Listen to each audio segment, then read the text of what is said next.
Ok, maintenant que nous avons créé notre cluster EKS, nous pouvons maintenant lui configurer la partie load balancer. Donc pour le faire, nous allons repartir dans le Cloud Shell. Pour faire cette configuration, nous aurons besoin de la région et du nom du VPC associé. Donc la région déjà, on la met dans une macro variable, une variable d'environnement, pardon, qui va s'appeler cluster région F3 CICD. Notre région c'est EU Nord 1. Maintenant, nous avons aussi besoin de l'ID de notre VPC que nous allons mettre également dans la variable cluster VPC F3 CICD égale notre VPC, il est ici. Du coup, on a deux possibilités. Soit on copie son ID qui est là. Voilà. Soit on copie son ID qui est là. On vient là. On le colle là. Et c'est bon. Ou bien on décide d'utiliser une ligne de commande qui va nous récupérer cet ID. Je vais mettre la ligne de commande.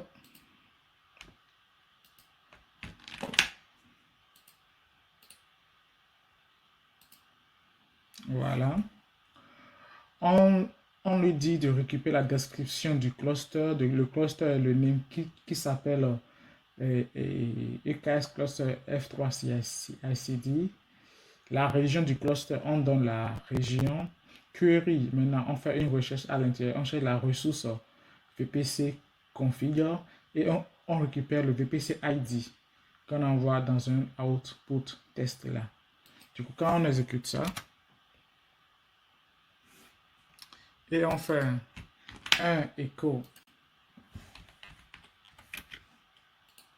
de notre variable, il faut un $1 de notre variable, on voit bien qu'il nous affiche le contenu, c'est-à-dire l'ID en fait de notre VPC qui est là, qui finit par EA3.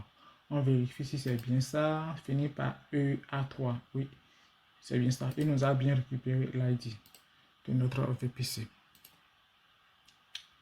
Donc maintenant que nous avons fait ça, nous allons utiliser Helm pour pouvoir utiliser des templates EKS déjà préparés par la communauté. Du coup, on va utiliser le charter préparé déjà par qui est sur le GitHub de AWS Main. Du coup, on va ajouter le repo, coller là. Et avant de l'ajouter, vérifions d'abord si Helm existe sur notre système. Du coup, faisons d'abord un Helm version. Il dit qu'il n'existe pas. Du coup, nous devons d'abord l'installer. Pour l'installer, on fait un curl.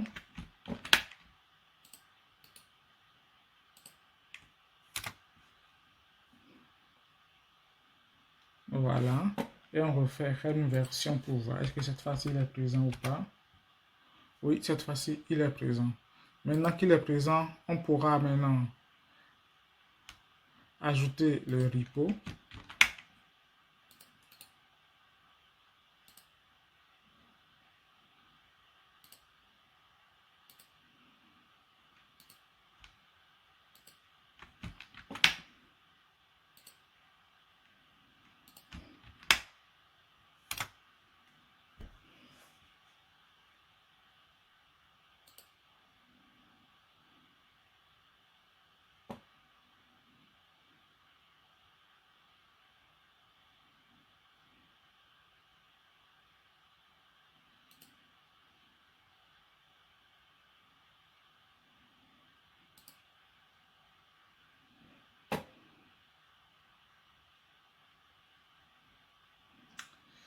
Donc, on peut voir ici le repo qu'on veut ajouter en fait. Voilà. Une fois qu'on a ajouté ce repo, on pourra avoir accès à plein de composantes qu'on pourra utiliser. Donc, on ajoute le repo.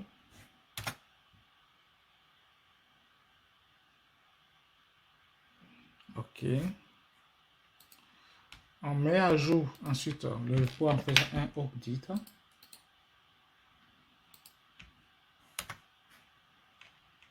OK. Maintenant qu'on a mis à jour le repo maintenant, on va maintenant créer notre service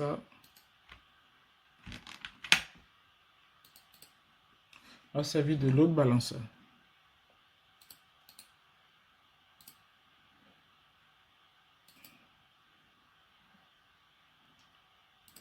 OK. Donc, qu'est-ce que l'asset commande faire?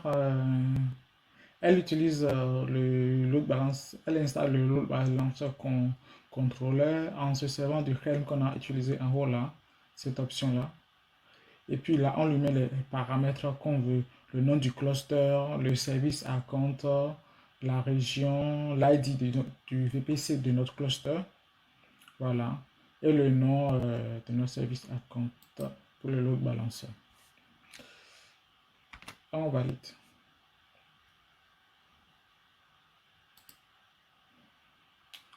Ok, voilà.